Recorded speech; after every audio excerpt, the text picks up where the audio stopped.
series of paintings. The paintings are for friends, and they're going to be Scottish thistles with a tartan background. But before I continue with the canvases, I'm just going to quickly throw together some wet palettes. So this is what I usually do when I work on wet palettes.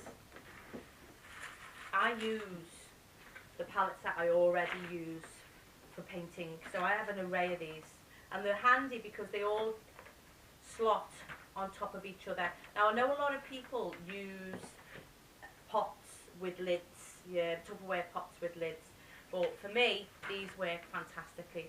So what I use is kitchen. I have a load of them already cut. So I buy these from any supermarket. They're very, very cheap. I think the most important thing when you're making palettes, or you're recycling, or you're trying to have some elements of sustainability in what it is that you do, is you try to keep costs down.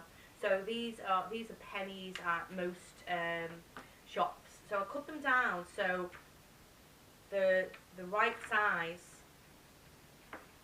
to the palette, and then I have greaseproof paper. This is what you use when you're cooking, and as you can see I need some new ones, and I have an array of these already cut out. Now the trick is, when you're using greaseproof paper, you cut the paper smaller than the palette and smaller than the cloth that is underneath. Okay, so I've got a couple here. So the idea is, this is what we do. With a little tub of water, you wet the cloth. Don't over wet it. What we don't want is the cloth to be drenched. Okay, we just want a nice, even, moist surface.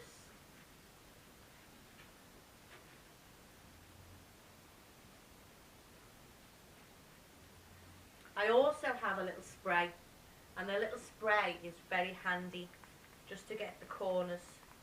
It's okay if you have got excess water, because you'll just pour it out into your water tubs.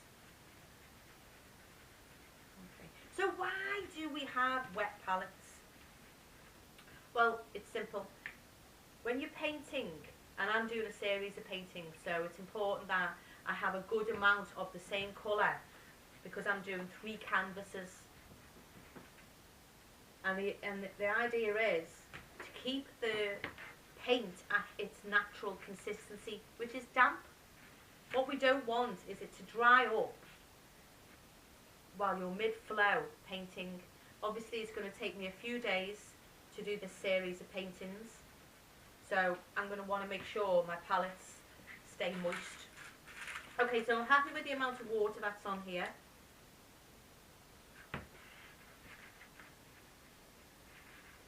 Now I'm going to evenly lay my kitchen paper down, my greaseproof paper. Now the idea is to try and put the greaseproof paper down without having any creases. It's not a massive deal, and you don't have to be overly pedantic about this.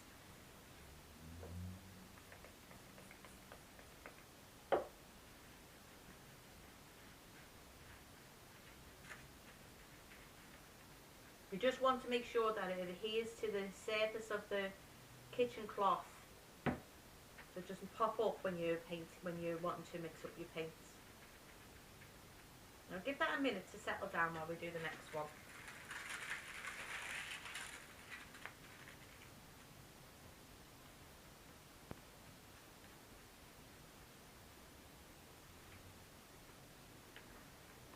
Put them away for another time. I also use and recycle plastics as well. It's very important that we recycle as much as we possibly can, because what we don't want to do is go out and buy anything unnecessarily when we've got things already lying around in the kitchen.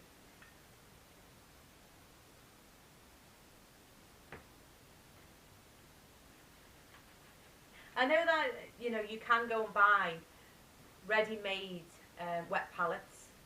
You can buy cloth which is purposely cut,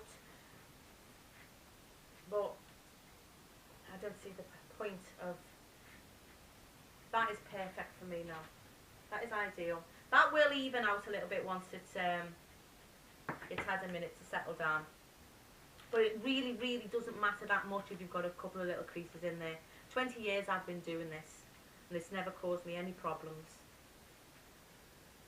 Okay, and the ideal thing is, I can just store them away like that, and then if I've got nothing to go on the top, nothing to, I can just take a little bit of cling film when I find it at the end, and when I've finished, I would literally just cling film over the top. Okay, so ready to do some painting. As I've said, I'm already started on a series of paintings, and what I've got are some backgrounds that I'm working on 3 canvases, and I haven't started this one yet. Okay, so I'm going to do this one with you.